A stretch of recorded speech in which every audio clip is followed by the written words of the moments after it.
नमस्कार, मैं हूं आपके साथ सृष्टि श्रीवास्तव। जिस नेता को कभी ममता बनर्जी का सबसे भरोसेमंद चेहरा माना जाता था, जिस दम पर सायोनी घोष खूब बयानबाजी करती थी, आज वही सायोनी घोष की बोलती बंद है। आज उसी सायोनी घोष को ऐसा झटका मिला है जिसकी चर्चा पूरे बंगाल की राजनीति में हो रही है। जहां ममता ने सायोनी घोष को ऐसी लात मारी है जिसे वो हमेशा याद रखेंगी। चलिए आपको भी बताते हैं पूरी खबर के बारे में। अब देखिए, ममता बनर्जी इस वक्त फ्रस्ट्रेटेड है, और हो भी क्यों ना, सब कुछ उनके हाथ से निकल रहा है।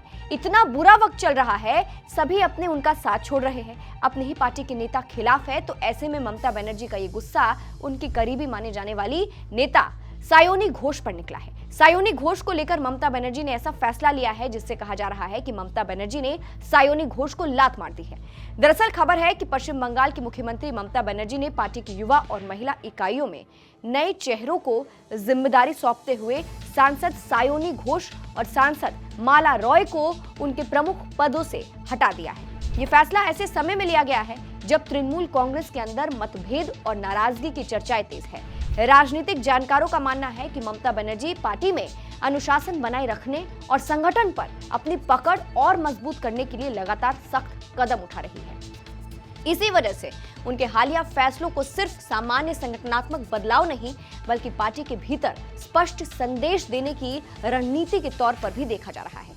अब जिस तरह से ममता बनर्जी के दम पर सायोनी घोष इतने बयान देती थी, जो मन में आता था बोल देती थी, अब उन्हीं ममता बनर्जी ने सायोनी घोष से सब कुछ छीन लिया है। ऐसे में कहा जा रहा है कि ममता बनर्जी ने एक तरीके से सायोनी घोष को लात मारी है। फिलहाल आपको बता दें, जादवपुर से सांसद सायोनी घोष को युवा तृणमूल कांग्रेस के अध्यक्ष पद से हटाकर युवा नेता अर्नब बनर्जी को जिम्मेदारी दे दी गई है, और कोलकाता दक्षिण से सांसद माला रॉय की जगह नदिया जिले के कालीगंज से विधायक अलीफा अहमद को तृणमूल महिला कांग्रेस का अध्यक्ष बनाया गया है।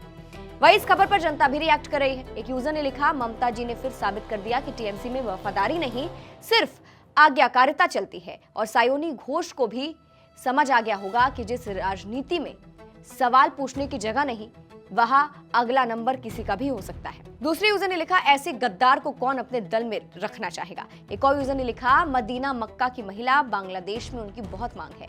एक और यूजर ने लिखा, जरूरी भी था, कुछ ज्यादा ओवर हो गई थी। टीएमसी से पहचान पाने वाली आज टीएमसी का ही गड्ढा खोद रही है। एक और यूजर ने लिखा, अब मैडम बागी हुई है तो सजा भी भुगतनी पड़ेगी ना। हाल ही में ममता बनर्जी की सबसे करीबी कहे जाने वाली टीएमसी से जादवपुर लोकसभा से सांसद सायोनी घोष ने अपनी पार्टी से बगावत कर ली है। अब इसी वजह से टीएमसी ने उन्हें युवा मोर्चा के प्रदेश अध्यक्ष से हटा दिया है।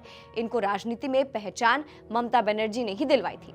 तो कुछ इस तरह से जनता भी सायोनी घोष का मजाक बना रही है। वहीं टीएमसी पार्टी के अंदर नाराज नेताओं की गतिविधियां अब खुलकर सामने आने लगी है। बताया जा रहा है कि कुछ सांसद का एक धड़ा नेतृत्व के फैसले से असहमति जताते हुए अलग रुख अपनाए हुए है। इस समूह का दावा है कि लोकसभा में टीएमसी के कुल 28 सांसदों में से करीब 20 सांसद उनके समर्थन में है। चर्चाओं में सायोनी घोष और माला रॉय का नाम भी शामिल बताया जा रहा है। वहीं इस गुट का कहना है कि वे लोकसभा अध्यक्ष ओम बिरला से मुलाकात कर अपनी ताकत दिखाएंगे और खुद को पार्टी का असली प्रतिनिधि मानते हुए मान्यता की मांग करेंगे। तृणमूल कांग्रेस का हाल के दिनों में राजनीतिक सफर बहुत खराब चल रहा है। एक तरफ पार्टी के भीतर असंतोष और गुटबाजी की खबरें लगातार सामने आ रही है, तो दूसरी तरफ कई नेताओं और सांसदों के रुख ने नेतृत्व की मुश्किलें बढ़ा दी है। संगठन के अंदर बढ़ती नाराजगी और आपसी खींचतान को लेकर विपक्ष भी लगातार टीएमसी पर निशाना साध रहा है। ऐसे में ममता बनर्जी के सामने सबसे बड़ी चुनौती पार्टी को एकजुट रखने और कार्यकर्ताओं का भरोसा बनाए रखने की है, क्योंकि आने वाले समय में ये अंदरूनी विवाद